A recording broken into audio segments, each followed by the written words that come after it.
Conservative forces.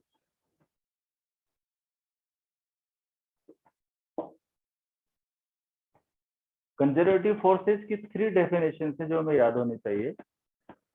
Number 1, first लिखो,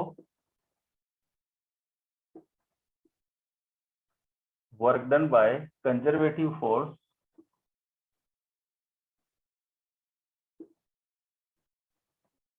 does not depend on path.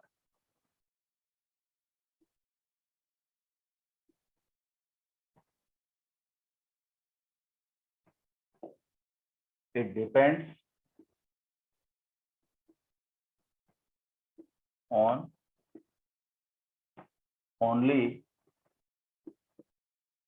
initial and final position.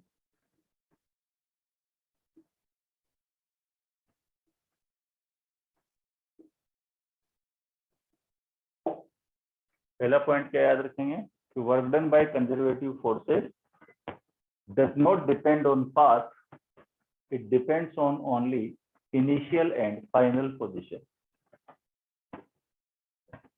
इसके support में अगर अपन छोटा सा एक डायग्राम बनाए बेटा,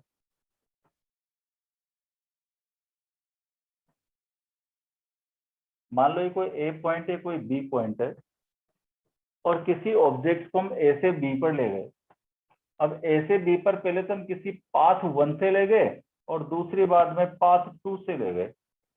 तो अगर फोर्स कंजर्वेटिव है तो इस बात से डिपेंड नहीं करेगा कि उस ऑब्जेक्ट को हम पाथ ए से 1 से लेकर गए, ए से लेकर के बी पर 1 से गए या ए से लेकर के बी से 2 पर गए, इस बात से कोई फर्क नहीं पड़ता।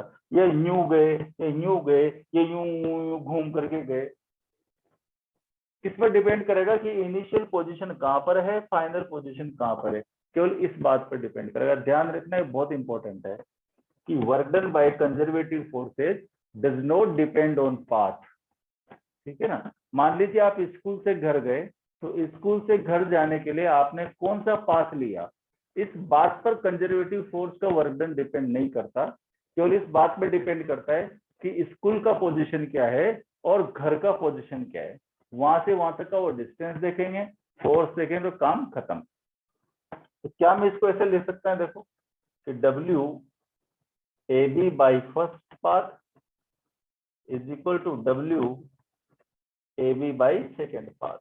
क्या मैं इसको इक्वेशन 1 बोल सकता हूँ? ठीक है। तो work done by conservative forces does not depend on path, it depends on only initial and final position. A point से बी पॉइंट तक हम चाहे पाथ 1 से जाएं, चाहे हम पाथ 2 से जाएं, इस बात से कोई फर्क नहीं पड़ता कि हम कौन से पाथ से गए, दोनों का जो वर्क डन होगा ए से लेकर बी तक जाने का वो इक्वल होगा। नंबर 1, ये पहला पॉइंट है work done by conservative forces का। सेकेंड पॉइंट लिखता हूं, आपने नोट कर लिया होगा। सेकेंड पॉइंट लिखता हूं, पॉइंट 2। दूसरी बात क्या याद रखनी है अपन को, work done by conservative forces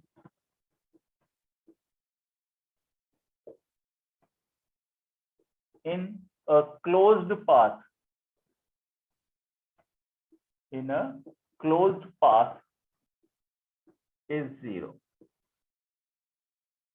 इसका क्या मतलब हुआ कि किसी पॉइंट से हम गए, घूमे फिरे, कहीं भी घूम फिर के वापस इनिशियल पॉइंट पर आए, और अगर फोर्स कंजर्वेटिव है तो वर्क डन क्या करेंगे अपन, 0 अज्यूम करेंगे कि कोई वर्क डन नहीं हुआ, वो जहां से था वापस अपनी प्रारंभिक पोजीशन पर आ गया, अपनी इनिशियल पोजीशन पर आ गया। तो सेकेंड वाले को अगर अपन कंसिडर कर रहे हैं, इसको अपन डायग्राम में रिप्रेजेंट करने की कोशिश करें, तो देखो ये फर्स्ट पाथ, ए से बी पर अपन फर्स्ट पाथ से अलोंग गए, और बी से ए पर जब आए तो हम सेकेंड पाथ से आए ऐसे। और ये क्या कह रहा है कि वर्क डन 0 होना चाहिए। ध्यान से देखना, देखो तो टोटल वर्क डन क्या हुआ कि डब्ल्यू ए बी, ए से बी पर गए फर्स्ट पाथ से, प्लस डब्ल्यू बी ए, बी से ए पर आए सेकेंड पाथ से, ए से बी पर फर्स्ट पाथ से गए और बी से ए पर अपन सेकेंड पाथ से आए। ठीक है भाई, ये तो ए बी है, ये बी है, क्या मैं इसको ऐसे लिख सकता हूँ कि W A B first minus W A B second. देखो क्यों, यहाँ पर बी ए था, इसको मैंने ए बी कर दिया तो नेगेटिव साइन आ जाएगा, आना ही है, उसमें क्या बात है, W A B first minus W A B second. ठीक, लेकिन but W A B first और डब्ल्यू ए बी सेकेंड तो इक्वल है, work done by conservative forces from different path is equal, therefore तो यहाँ लिख देंगे अपन, since W A B first is equal to W A B second, क्योंकि ये दोनों तो इक्वल है, therefore W is equal to 0, जो कि हमने लिखा है कि work done by conservative forces in A close path is 0।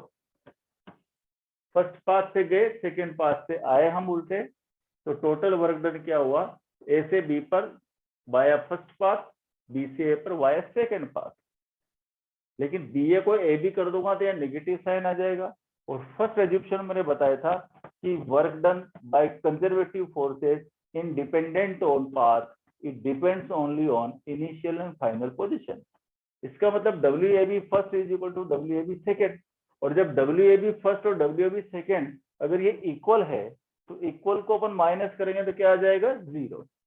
तो सेकेंड एज्यूप्शन क्या हो गया हमारा कि work done by conservative forces in A complete cycle is always 0। इस सेकेंड पॉइंट नोट कर लीजिए।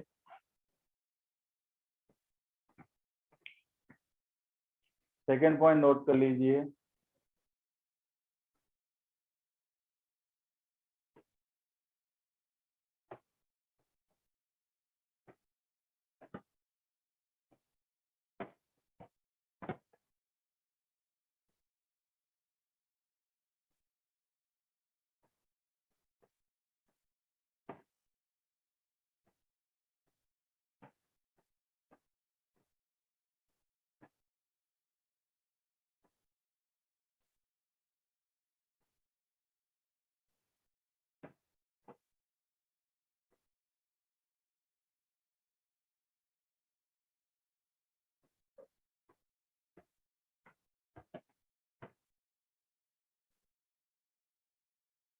ओके बेटा, चलो थर्ड पॉइंट लिखिए।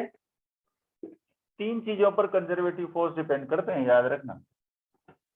पहला तो क्या बताया मैंने, फर्स्ट क्या बताया कि work done by conservative forces does not depend on path, यानी कि independent of path, they depend only on initial and final position. दूसरा, इसका मतलब हुआ कि हम किसी भी पाथ से ए पॉइंट से दूसरे पॉइंट तक जाएं, अगर फोर्स कंजर्वेटिव है तो उनका वर्क डन इंडिपेंडेंट रहेगा, पाथ पर डिपेंड नहीं करेगा। दूसरा, अगर कंजर्वेटिव फोर्स वर्क कर रहे हैं तो एक पॉइंट से दूसरे पॉइंट तक जाएं, फर्स्ट पाथ से दूसरे पॉइंट से फर्स्ट पॉइंट पर आए सेकंड पाथ से, तो टोटल वर्क डन क्या होगा, 0। अगर यानी कि इसका मतलब एक कंप्लीट साइकिल में अगर कंजर्वेटिव फोर्स वर्क करते हैं तो वर्क डन क्या होना चाहिए बेटा, 0 होना चाहिए। थर्ड पॉइंट लिखो,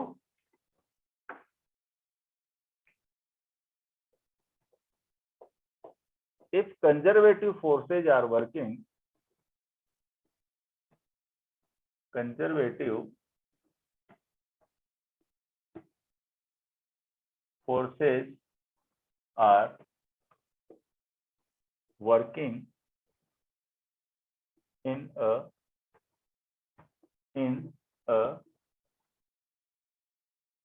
complete cycle,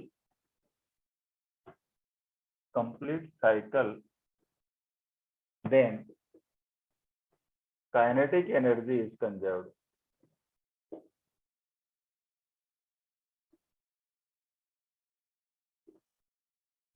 kinetic energy conserve. अगर किसी पाथ में कंजर्वेटिव फोर्स वर्क करेंगे तो काइनेटिक एनर्जी हमेशा क्या रहेगी, कंजर्व रहेगी, यानी कि चेंज नहीं रहेगी। कंजर्व का मतलब क्या होगा, यहाँ पर काइनेटिक एनर्जी चेंज नहीं होगी।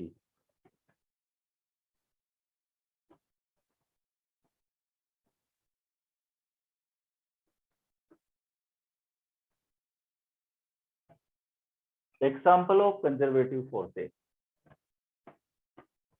तीसरा पॉइंट लिख लिया आपने, तीसरा पॉइंट लिख लिया। If conservative forces are working in a complete cycle, then kinetic energy is conserved. ये थर्ड पॉइंट था हमारा, example of conservative forces.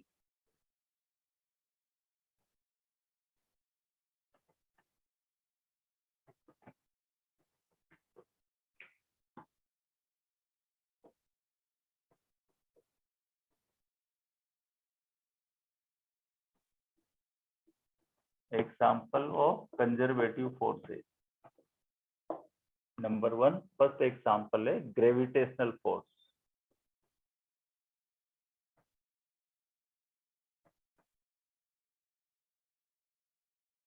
Gravitational force, दो ऑब्जेक्ट के बीच में लगता है ये, और ये दुनिया का सबसे वीक फोर्स है। शायद मैंने एक दिन बताया था आपको, दुनिया का सबसे वीक कोई फोर्स है तो ग्रेविटेशनल फोर्स है। और ये एक कंजर्वेटिव फोर्स है, माइनस जी m1 m2 upon r square r के। ये वेक्टर नोटेशन में लिखा है मैंने। माइनस ये बता रहा है इसमें अट्रैक्शन फोर्स होता है केवल,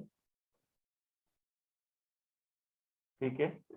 G is equal to 6.67 into 10⁻11 newton into metre square upon kg square.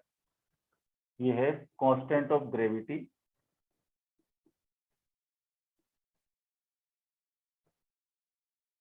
Constant of gravity, m1 and m2 are masses of two different bodies, और r is distance between them.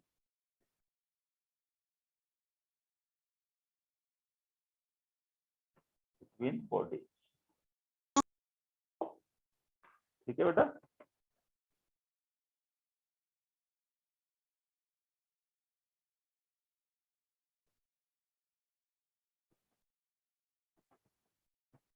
ये conservative force का first example है कि gravitation force एक conservative force है। ये किसी path पर डिपेंड नहीं करता है, केवल इनिशियल और फाइनल पोजीशन पर ही डिपेंड करता है। तो very first example is gravitational force. Fg को अपन ग्रेविटेशनल फोर्स बोलेंगे। यहाँ पर यह नेगेटिव साइन ये बता रहा है कि ये फोर्स केवल अट्रैक्शन का फोर्स होता है, ये रिपल्सन का फोर्स नहीं होता है। जी यहाँ पर कांस्टेंट ऑफ ग्रेविटी है, ये एक यूनिवर्सल कांस्टेंट भी है। हमेशा याद रखो, यूनिवर्सल कांस्टेंट ऐसा कांस्टेंट होता है जिसकी वैल्यू पूरे यूनिवर्स में कहीं भी ले जाओ वो वैल्यू सेम रहती है, ठीक है। एक साइंटिस्ट था जिसने इसकी वैल्यू फाइंड की थी, 6.67 into 10⁻11 newton into metre square upon kg square. m1 m2 यहाँ पर मासेज और r दोनों बॉडीज के बीच का डिस्टेंस है। तो this is the gravitation force, and gravitation force is a conservative force. It does not depend on path, it depends only and only initial and final position. I hope आपने note कर लिया होगा ये, ठीक है बेटा। सेकेंड एग्जाम्पल देखिए, second example of conservative force, example 2, electrostatic force.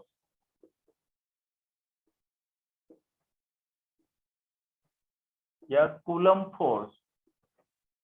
ये कूलम नाम का साइंटिस्ट था जिसने दो चार्ज के बीच में फोर्स फाइंड किया था, इसलिए इसको कोलंबियन फोर्स भी बोल सकते हैं अपन, Coulombian force between two charges, है ना। और आप देखेंगे कि इसका फॉर्मूला भी लगभग ऐसा ही है, ध्यान से देखो। F electric is equal to minus plus 1/4πε0, ये कांस्टेंट है, into Q1 Q2 by R square R के। F इलेक्ट्रिक यहाँ पर दो चार्जेस के बीच में लगने वाला फोर्स है बेटा, ठीक है। और Q1 Q2 यहाँ चार्जेस है, और ये जो K को यूं भी बोल सकता हूं मैं इसको, देखो यहाँ पर माइनस क्या बता रहा है, अट्रैक्शन, प्लस क्या बता रहा है, रिपल्सन। इसका मतलब जो इलेक्ट्रोस्टैटिक फोर्स है वो रिपल्सिव फोर्स भी होता है और साथ में अट्रैक्टिव भी होता है, ठीक है ना। रिपल्सिव और अट्रैक्टिव दोनों होता है बेटा। यहाँ पर k कांस्टेंट ऑफ प्रोपोर्शनलिटी होता है 1/4πε0, इसकी value 9 × 10⁹ newton into metre square upon coulomb square होती है। ये कांस्टेंट ऑफ प्रोपोर्शनलिटी है।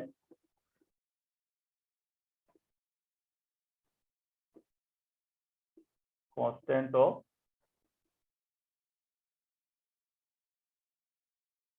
प्रोपोर्शनलिटी है। यहाँ पर जो एप्सिलॉन नॉट है इसको पढ़ते हैं अपन एप्सिलॉन नॉट, और ये है परमिटिविटी। ये भी याद नहीं रहेंगे आपको तो कोई दिक्कत नहीं है, आगे भी आएंगे, लेकिन फिर भी बता देता हूँ। परमिटिविटी ऑफ वैक्यूम और फ्री स्पेस। क्या बच्चा, ये हो गया, ये हो गया। Q1 Q2 चार्जेज हैं,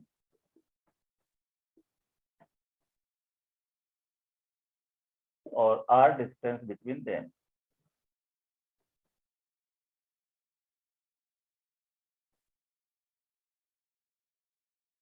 तो ये जो इलेक्ट्रोस्टैटिक फोर्स है, ये इलेक्ट्रोस्टैटिक फोर्स भी कैसा है बेटा, कंजर्वेटिव फोर्स है। इसका मतलब it also does not depend upon path, it depends upon only initial and final position. This is the second.